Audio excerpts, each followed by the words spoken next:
नमस्कार। प्रांजल ज्ञान गंगा में आप सभी का स्वागत है। हम मुंशी प्रेमचंद की कहानी बलिदान पढ़ रहे हैं।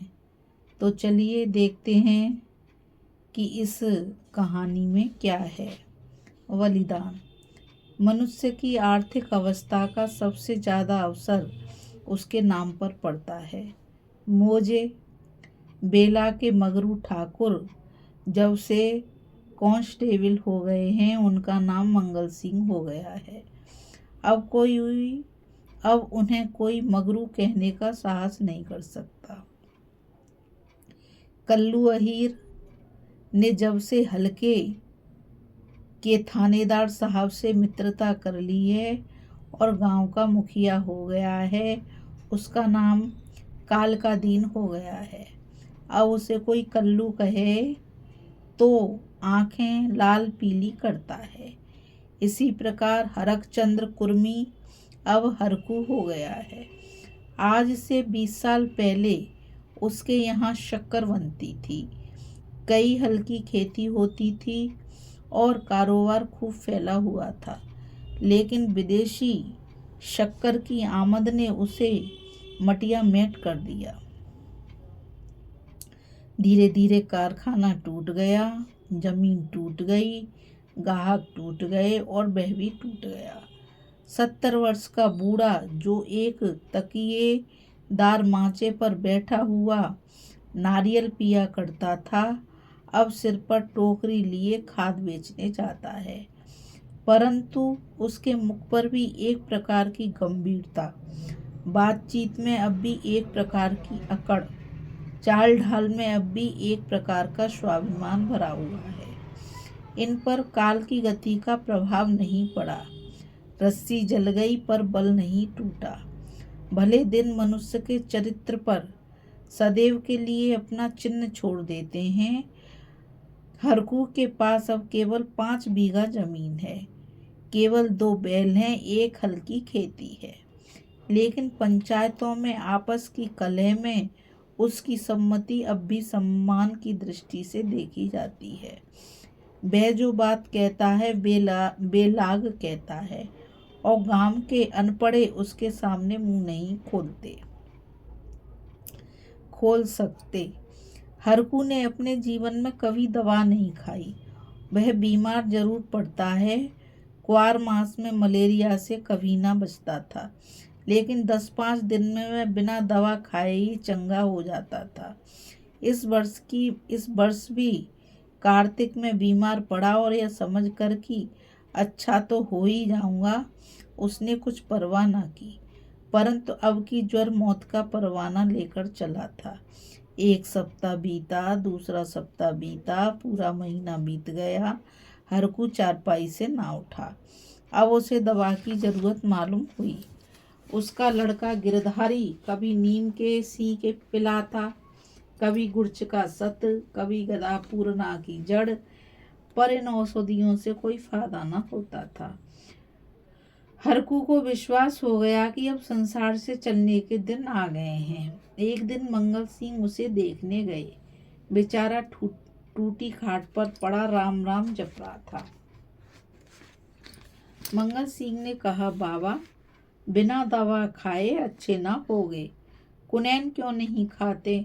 हरकू ने उदासीन भाव से कहा, तो लेते आना। दूसरे दिन काल का दिन ने आकर कहा, बाबा, 2-4 दिन कोई दवा खा लो। अब तुम्हारी जवानी की दे थोड़ी है कि बिना दवा दर्पण के ही अच्छे हो जाओगे। हरकू ने उसी मंद भाव से कहा, तो लेते आना। लेकिन रोगी को देखकर आना एक बात है, दवा लाकर उसे देना दूसरी बात। पहली बात शिष्टाचार से होती है, दूसरी बात संवेदना से। न मंगल सिंह ने खबर ली, न काल का दीन ने, न किसी तीसरे ही ने। हरकू दालान में खाट पर पड़ा रहता। मंगल सिंह कभी नजर आ जाते तो कहता, भैया, वह दवा नहीं लाए। मंगल सिंह कतराकर निकल जाते। काल का दिन दिखाई देते तो उनसे भी यही प्रश्न करता, लेकिन वह भी नजर बचा लेते। या तो उसे यह सूझता ही नहीं था कि दवा पैसों के बिना नहीं आती, या वह पैसों को जान से भी प्रिय समझता था, अथवा वह जीवन से निराश हो गया था। उसने कभी दवा के दाम की बात नहीं की। दवा न आई, उसकी दशा दिनों दिन बिगड़ती गई, यहाँ तक कि 5 महीने कष्ट भोगने के बाद उसने ठीक होली के दिन शरीर त्याग दिया। गिरधारी ने उसका सब बड़ी धूमधाम से निकाला। क्रियाकर्म बड़े हौसले से किया। कई गांव के ब्राह्मणों को निमंत्रित किया। बेला में होली न मनाई गई थी, न अबीर और गुलाल उड़ी, न ढपली बजी, न भंग की नालियां बहीं। कुछ लोग मन में हरकू को कोसते जरूर थे कि इस बुड्ढे को आज ही मरना था, 2-4 दिन बाद मरता। लेकिन इतनी निर्लज्ज कोई ना था कि शोक में आनंद मनाता। वह शहर नहीं था जहाँ कोई किसी के काम में शरीक नहीं होता, जहाँ पड़ोसी के रोने पीटने की आवाज़ हमारे कानों तक नहीं पहुँचती। हरकू के खेत गांव वालों की नज़र पर चढ़े हुए थे। 5 बीघा जमीन कुएं के निकट, खाद पास से लदी हुई मेड़ बांध से ठीक थी। उसमें 3-3 फसलें पैदा होती थीं। हरकू के मरते ही उन पर चारों ओर से धावे होने लगे। गिरधारी तो क्रियाकर्म में फंसा हुआ था। उधर गांव के मनचले किसान लाला ओंकार नाथ को चैन न लेने देते थे। नजराने की बड़ी बड़ी रकमें पेश हो रही थीं। कोई साल भर का लगान पेशगी देने पर तैयार था, कोई नजराने की दूनी रकम का दस्तावेज लिखने पर तुला हुआ था। लेकिन ओंकार नाथ सबको टालते रहते थे। उनका विचार था कि गिरधारी का हक सबसे ज्यादा है। वे अगर दूसरे से कम भी नजराना दे तो खेत उसी को देने चाहिए। अस्तु जब गिरधारी क्रियाकर्म से निवृत्त हो गया और चैत का महीना भी समाप्त होने आया, तब जमींदार साहब ने गिरधारी को बुलाया और पूछा, खेतों के बारे में क्या कहते हो? गिरधारी ने रोकर कहा, उन्हीं खेतों ही का आसरा है, जोतूंगा नहीं तो क्या करूंगा। ओंकारनाथ, नहीं, जरूर जोतो, खेत तुम्हारे हैं, मैं तुमसे छोड़ने को नहीं कहता। हरकू ने उन्हें 20 साल तक जोता, उन पर तुम्हारा हक है। लेकिन तुम देखते हो अब जमीन की दर कितनी बढ़ गई है। तुम 8 रुपये बीघे पर जोतते थे, मुझे 10 रुपये मिल रहे हैं, और नजराने के रुपये 100 अलग। तुम्हारे साथ रियायत करके लगान वही रखता हूँ, पर नजराने के रुपये तुम्हें देने पड़ेंगे। गिरधारी, सरकार, मेरे घर में तो इस समय रोटियों का भी ठिकाना नहीं है, इतने रुपये कहाँ से लाऊंगा। जो कुछ जमा जथा थी दादा के काम में उठ गई। अनाज खलियान में है, लेकिन दादा के बीमार हो जाने से उपज भी अच्छी नहीं हुई है। रुपया कहाँ से लाऊं? ओंकारनाथ, यह सच है, लेकिन मैं इससे ज़्यादा रियायत नहीं करता। गिरधारी, नहीं सरकार, ऐसा ना कहिए, नहीं तो हम बिना मारे मर जाएंगे। आप बड़े होकर कहते हैं तो मैं बैल बधिया बेचकर 50 रुपया कर सकता हूँ, इससे पेशी की हिम्मत नहीं पड़ती। ओंकारनाथ चिढ़कर बोले, तुम समझते होगे कि हम ये रुपये लेकर अपने घर में रख लेते हैं और चैन की बंशी बजाते हैं, लेकिन हमारे ऊपर जो कुछ गुजरती है हम ही जानते हैं। कहीं यह चंदा, कहीं वह इनाम, इनके मारे कचूमर निकल जाता है। बड़े दिन में सैकड़ों रुपए डालियों में उड़ जाते हैं, जिसे डाली ना दो वही मुंह फुलाता है। जिन चीज़ों के लिए लड़के तरस कर रह जाते हैं उन्हें बाहर से मंगाकर डालियों में सजाता हूँ। उन पर कभी कानगो आ गए, कभी तहसीलदार, कभी डिप्टी साहब का लश्कर आ गया। सब मेरे मेहमान होते हैं। अगर ना करूं तो नक्कू बनूं और सबकी आंखों में कांटा बन जाऊं। साल में 1000-1200 मोदी को इस रसद खुराक की मद में देने पड़ते हैं। यह सब कहाँ से आवे, बस यही जी चाहता है कि छोड़कर निकल जाऊं। लेकिन हमें तो परमात्मा ने इसलिए बनाया है कि एक से रुपया सत्ता कर ले और दूसरे को रो रो कर दे। यही हमारा काम है। तुम्हारे साथ इतनी रियायत कर रहा हूँ, लेकिन तुम इतनी रियायत पर भी खुश नहीं होते, तो हरी इच्छा। नजराने में 1 पैसे की भी रियायत न होगी। अगर 1 हफ्ते के अंदर रुपए दाखिल करोगे तो खेत जोतने पाओगे, नहीं तो नहीं। मैं एक दूसरा प्रबंध कर दूंगा। गिरधारी उदास और निराश होकर घर आया। 100 रुपये का प्रबंध करना उसके काबू के बाहर था।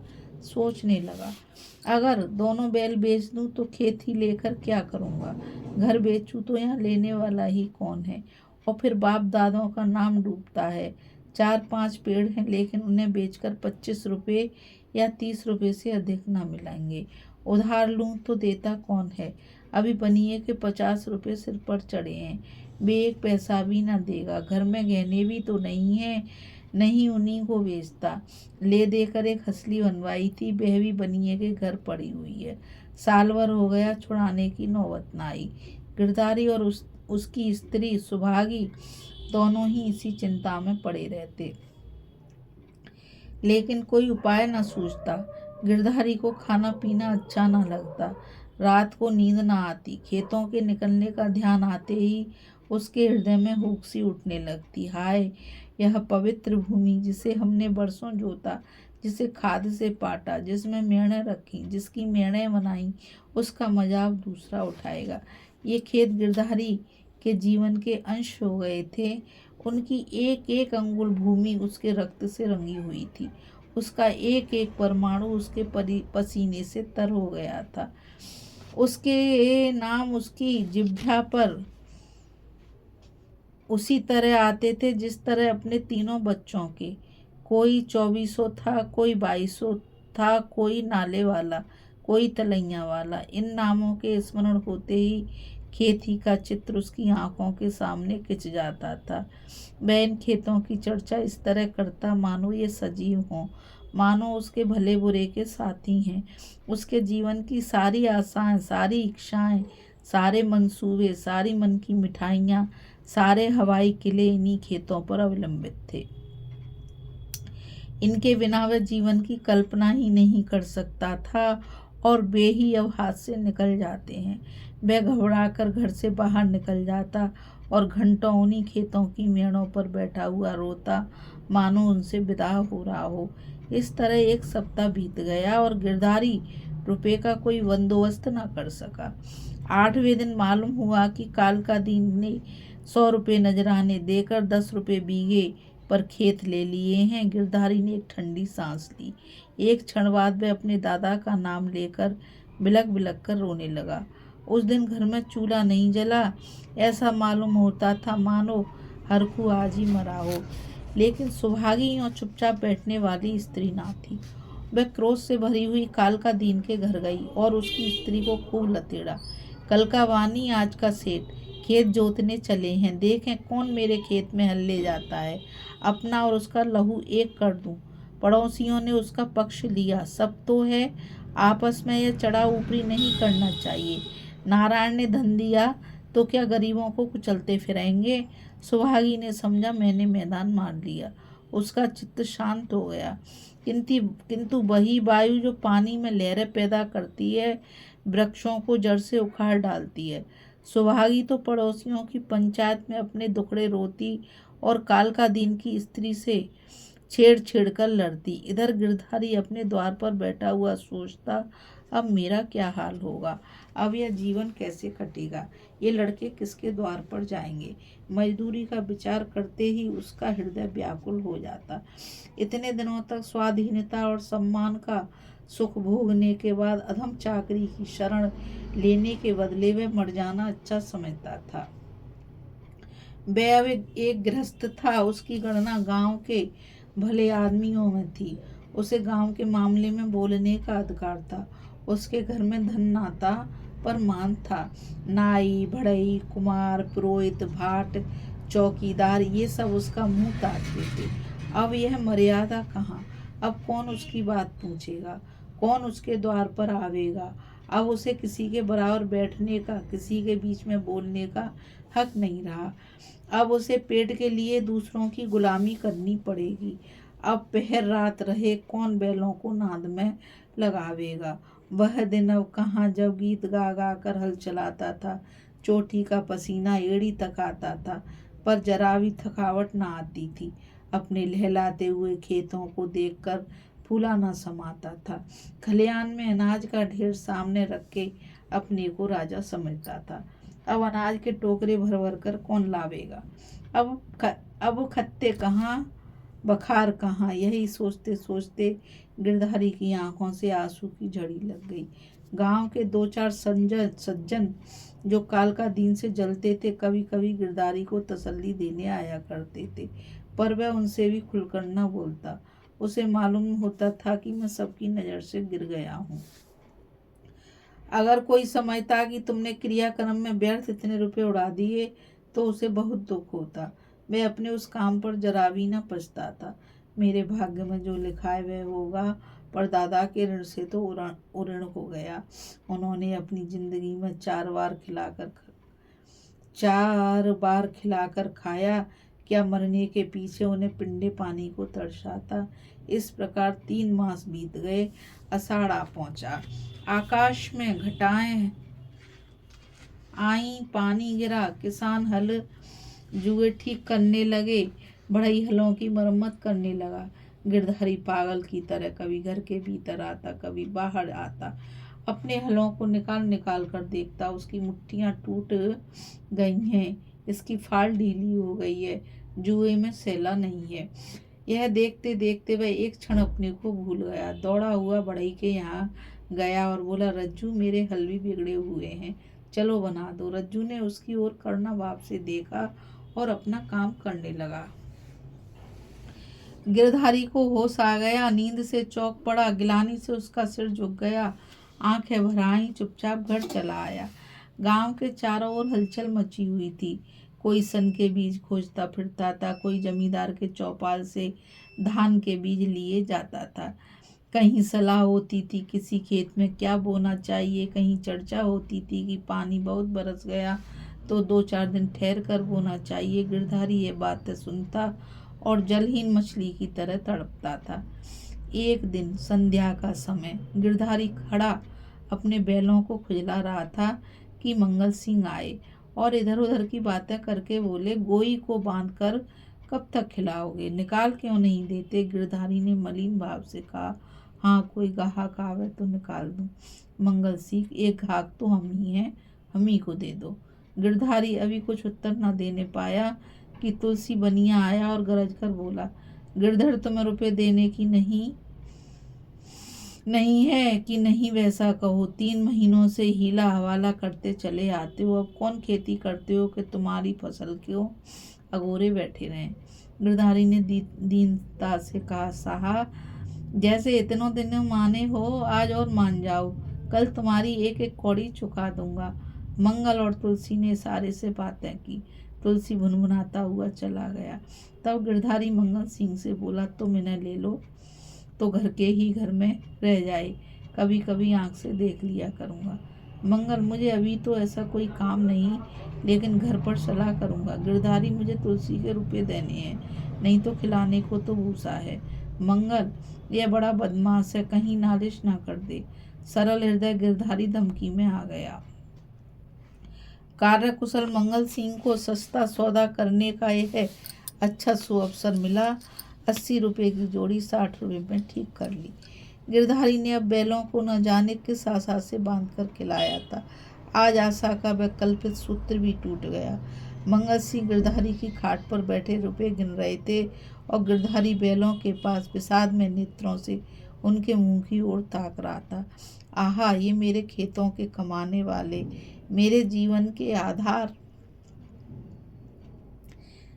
मेरे अन्नदाता, मेरी मान मर्यादा की रक्षा करने वाले, जिनके लिए प्रहर रात से उठकर छाटी काटता था, जिनके खलिदाने की चिंता अपने खाने से ज़्यादा रहती थी, जिनके लिए सारा दिन भर हरियाली उखाड़ा करता था। ये मेरी आशा की 2 आंखें, मेरे इरादे के 2 तारे, मेरे अच्छे दिनों के 2 चिन्ह, मेरे 2 हाथ अब मुझसे विदा हो रहे हैं।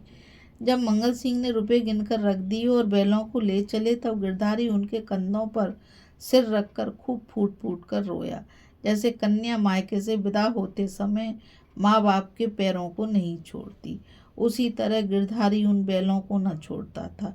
सुभागी भी दलान में खड़ी रो रही थी और छोटा लड़का मंगल सिंह को एक बांस की छड़ी से मार रहा था।